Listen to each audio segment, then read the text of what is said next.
সূরা আল কাউসার আমি আপনাদের সামনে তেলাওয়াত করেছিলাম। কোন সূরা জোরে বলুন? সূরা কাউসার। এই সূরাটি যখন নাজিল হয়, বিশাল বড় ইতিহাস, আমি সংক্ষিপ্ত বলে শেষ হলো করবো ইনশাআল্লাহ। কাল লাগা আল্লাহ পাক সুবহানাহু ওয়া তাআলা বলেন, ইন্না আতাইনাকাল কাউসার, নিশ্চয় আমি তোমাকে আল কাউসার দান করেছি। সুবহানাল্লাহ।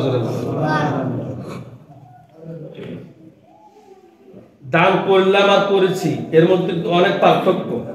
কি পার্থক্য আছে না নাই? এই যে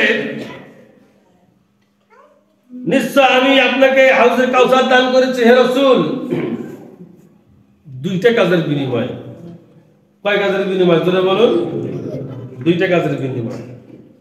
একটা হচ্ছে ফাসাল্লি লিরাব্বিকা ওয়ানহার, যে রবের উদ্দেশ্যে সালাত আদায় করে।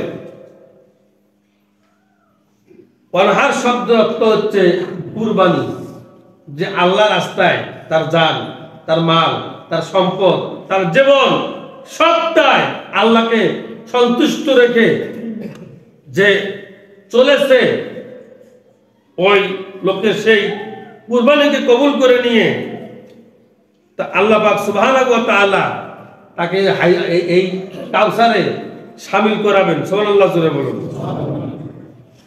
তাহলে ফাসাল্লি লিরাব্বিকা ওয়ানহার, আগে নামাজ, আগে কি জোরে বলুন? নামাজ। ওয়ানহার এরপর কুরবানি। তাহলে আল্লাহ যে আপনাকে সম্পদ দিয়েছেন, জান দিয়েছেন, মাল দিয়েছেন, আল্লাহ যে সুন্দর একটা কণ্ঠ দিয়েছেন, এরও তো কুরবানি জোরে বলুন তা আছে না নাই? তাহলে যে সম্পদ আল্লাহ পাক সুবহানাহু ওয়া তাআলা আপনাকে আমাকে দিয়েছেন, ওই সম্পদেরও কিন্তু কুরবানি আছে। কি আছে না নাই?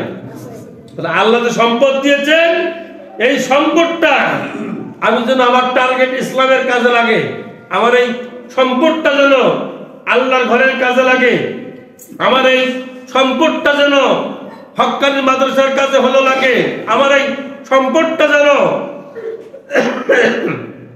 যারা হত দরিদ্র লোক হলো আছে, দারিদ্র বিমোচনে আমার সম্পদটা যেন কাজে হলো লাগে। তাহলে দারিদ্র বিমোচনের জন্য যার সম্পদ, যার শ্রম, যার টাকা, যার পয়সা কাজে হলো লাগে, এই কুরবানিকে কবুল করে নিয়ে আল্লাহ পাক সুবহানাহু ওয়া তাআলা কিয়ামতের ময়দানে বিশ্বনবী জনাবে মুহাম্মদ রাসূলুল্লাহ সাল্লাল্লাহু আলাইহি সাল্লামের হাতে তাকে হাউজে কাউসারের পানি পান করাবেন। সুবহানাল্লাহ জোরে কান।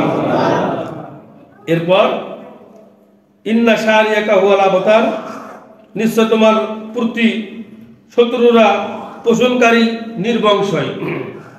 কারণ হলো এই সূরাটি যখন নাজিল হয়, তখন আবু জেহেল, উতবা, সাইবা, মুগীরা, গোটা বামপন্থী আর রামপন্থীর দল, যত ইসলাম বিরোধী, কোরআন বিরোধী, তারা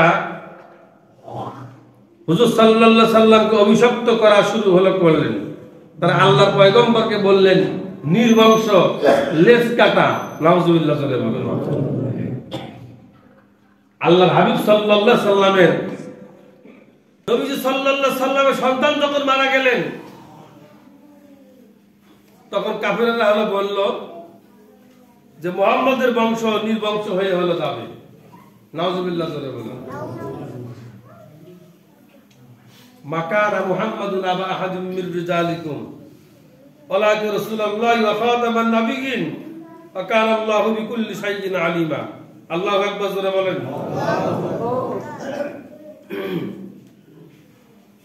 মুহাম্মদ যে নবুয়তি হলো করে, যেহেতু তার সন্তান, তার ছেলে দুনিয়া থেকে চলে হলো গেল, তাহলে এই নবুয়তি আর তার কে পাবে? এই কারণে মুহাম্মদ সাল্লাল্লাহু আলাইহি সাল্লামের বাতি একদম নিভিয়ে গেল। এই বাতি তারা আর জ্বলাতে হলো পারবে না। এইভাবে হুজুর সাল্লাল্লাহু আলাইহি সাল্লামকে বিভিন্ন ভাবে কাফের বেদিনীরা, কাফের মুশরিকেরা তারা অভিশপ্ত দেওয়া শুরু করলো। এমন সময় এই সূরা কাউসার নাজিল করে আল্লাহ তার হাবিবের মনের সব দুঃখকে, মনের সব কষ্টকে নিবারণ করার জন্য এই সূরা কাউসার নাজিল করে আল্লাহ তার পয়গম্বরকে সান্ত্বনা দিয়েছেন। সুবহানাল্লাহ জোরে বলুন।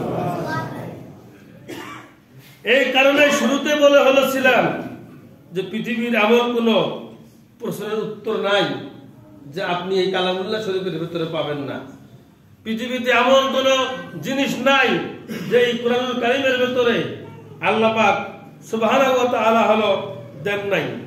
এই কারণেই নবীজি সাল্লাল্লাহু আলাইহি সাল্লামকে জবাব দিয়ে তাকে যে পেরেশানির মধ্যে ফেলিয়ে দিয়ে ছিলেন, আল্লাহ তার জবাবে ইন্না আতাইনাকাল কাউসার বলে ডাক দিয়ে বললেন, এ আমার হাবিব, হে আমার দোস্ত, আমি অবশ্যই আপনাকে হাউজে কাউসারের কল্যাণ দান করেছি। সুবহানাল্লাহ জোরে বলুন।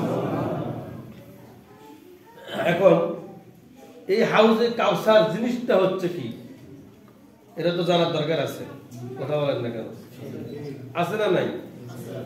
এই কাউসার কি? এক কথায় উত্তর, পৃথিবীর যত নিয়ামত আছে সব নিয়ামত এই কাউসারের ভিতরে লিপিবদ্ধ করা আছে। সুবহানাল্লাহ জোরে বলুন। যত নিয়ামত একটা মুমিনের জন্য দরকার, একটা আদর্শবান মাখলুক উম্মতের জন্য হচ্ছে দরকার, সব নিয়ামতটুকু কাউসারের ভিতরে আল্লাহ পাক সুবহানাহু ওয়া তাআলা লিপিবদ্ধ করেছেন। তাহলে এই কাউসার, আল্লাহর হাবিব সাল্লাল্লাহু আলাইহি সাল্লাম বলেন, এই কাউসার যদি মুমিন বান্দা তার হাবিবের হাতে এক পিয়ালা যদি পান করে, সারা জীবন চলে যাবে, আর কোনোদিন পানির পিপাসা লাগবে না। সুবহানাল্লাহ। তাহলে সেই দিন এই বর্বরতা যেদিন চলবে কাফেরদের উপরে, এই গোটা ময়দান হাসরটা যেদিন একদম তামাই তামা হয়ে যাবে, যেদিন নবীরা পর্যন্ত নাফসি নাফসি বলতে থাকবে, যেদিন মানুষের জিহ্বা নামিস্থল পর্যন্ত চলে আসবে, সূর্য আধা হাত ফাঁক থেকে তাপ দিতে থাকবে, এত দূর সূর্য, এই ঘামে তো আমরা সহ্য করতে পারি না, পারি না, সেদিন আধা হাত আসবে। তাহলে সেই কষ্টকে লাঘব করার জন্য আল্লাহ পাক সুবহানাহু ওয়া তাআলা এই হাউজে কাউসারের ব্যবস্থা করে দিয়েছেন। সুবহানাল্লাহ জোরে বলুন। আমরা হাউজে কাউসার চাই তো? কথা বলেন না? যারা কথা বলেন আমরা মনে হয় চাই না। হুজুর দুনিয়াতে শরবত খাই, এক পিয়ালা শরবত খাইলে তো আবার আর প্রয়োজন হয় না। দুনিয়ার শরবত আর কাউসার এক জিনিস নয়। কথা বলেন না কেন? অনেক লোক আপনারা জানেন না, মানুষ দিন দিন নাস্তিক হয়ে যাচ্ছে। কি হচ্ছে? কথা বলেন না কেন? নাস্তিক হচ্ছে। সে সকালবেলা ইমানদার, দুপুর বেলা শয়তান, বিকেল বেলা ইমানদার, সকালবেলা হচ্ছে বেঈমান। কথা বলেন না কেন? অথচ মুসলমান তাফসীর মাহফিলের ওয়াজ শুনে এসে চার স্টলে চায়ের কাপ থাপড়ার পরে এগুলো ওয়াজ, এগুলো রাজনীতি। কথা বলেন না কেন? আরে বাবা, তুমি রাজনীতির কি বোঝো? তুমি যদি রাজনীতি বোঝো তুমি 1 ঘন্টা ওয়াজ করো না কেন? এত পারো, তোমার এত তোমার শক্তি, যাও তো। যে হুজুর ওইভাবে বলেছে, চার স্টলে চার কাপ থাপড়ার বলে হুজুর এগুলো ওয়াজ, হুজুর খালি রাজনীতি আর রাজনীতি। হুজুর গোটা তাফসীর মাহফিল বলতেই রাজ হলো নীতি। এই কণ্ঠকে যারা জমিনে বাস্তবায়ন করে তাফসীর মানে রাজনীতি, ওর মধ্যেও ধর্মের কিছু না কিছু সমস্যা আছে। কথা বলেন না কেন? কি আছে না নাই? তাহলে হুজুর সাল্লাল্লাহু আলাইহি সাল্লাম পৃথিবীর বুকে আগমন হয়েছেন সব সমস্যার সমাধান করার জন্য। সেদিন এক মসজিদে নামাজ পড়লাম, নাম বলবো না, লেখা আছে সামনের কাছে আর ফোন করেন, মোবাইল ফোন বন্ধ করেন, দুনিয়াবি কোনো কথা বলিবেন না। আমি সুন্নতপুরে চেয়ে আছি, লোকজন দেখতেছে কে রে এই হুজুর লম্বা টুপিওয়ালা, টাকায় কি? আমার মনে খুব খটকা, যে দুনিয়াবি কথা বলবেন না, এই হাদিস পেল কোথায়? যাওয়া শেষ, সালাম ফিরানো হলো, ইমামকে ডাক দিলাম, এদিকে আসো, আসো, বাসা কোথায়?